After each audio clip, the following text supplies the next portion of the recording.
Let's be clear about one thing before we get started. Filo pastry is not the traditional pastry to use for these. Normally you would make a dough out of water, oil and flour, but I prefer the texture of filo pastry, so that's what we're going to use. So we begin by making the filling, so put a pan of water on a high heat and peel one large potato, trying to get all the peelings into the bowl, and then cut into a medium dice. And remember, I'll put the recipe and all the equipment I use in the description below. So once you've got your potato diced, you're going to place it into your hot water. It doesn't have to be boiling at this point, so we're going to bring it to a boil with the potato in it. And give it a quick stir to break up all the chunks. And whilst you're waiting for that to come to a boil, you can prep the rest of your veg. So you can start with one large onion, peeled and chopped fairly finely. If you're not too confident with your basic vegetable cuts, I'll put a link to my veg cuts video in the description below. Anyway, so now that's diced, put it in a bowl and move to one side because we'll be using it later. And now we'll move on to the carrot, and we'll do exactly the same here. It's just a fairly fine dice, so top and tail after peeling, then cut into sheets, and then into sticks, and then into a small dice. And you can add all that to the same bowl as your onions, as it will all be cooked together later. Next, remove the skin from 2 cloves of garlic, and chop. It doesn't have to be too fine here. And again, you can add that to your other vegetables.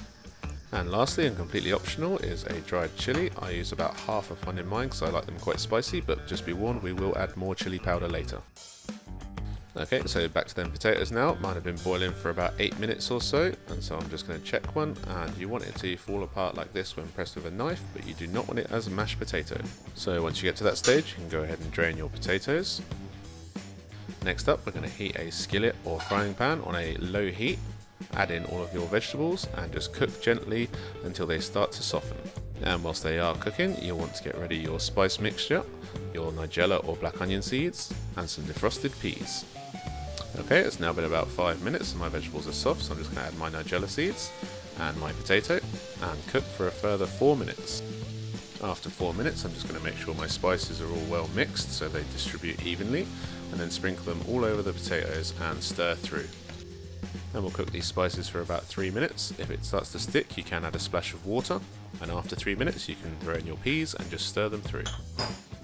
And that's now cooked. It should look something like this, and your potato should just have started to break down. If not, return it back to the heat for a couple of minutes and check again. And now transfer this to a bowl or tray and cool it down completely before using.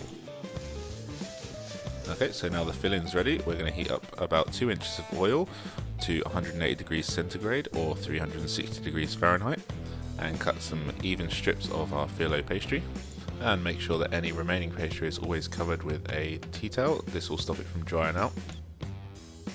Now take one strip of your filo pastry and fold the corner up to form a triangle, and then fold over twice. This will give us a pocket in which we can fill. Now separate the top 2 layers of your pastry to open up the pocket. Now fill this up generously with a few spoons of your mixture, making sure you press down lightly, but just be careful here because the filo pastry is fairly delicate, so just make sure you don't tear it. And now just continue the diagonal folds all the way up to the top until you're just left with a small flap at the end. And whilst I was waiting for my samosa mixture to cool down earlier, I did make this paste here out of flour and water. It's about 1 tablespoon of flour to 2 tablespoons of water, but there's really no right or wrong as long as you've got a paste consistency.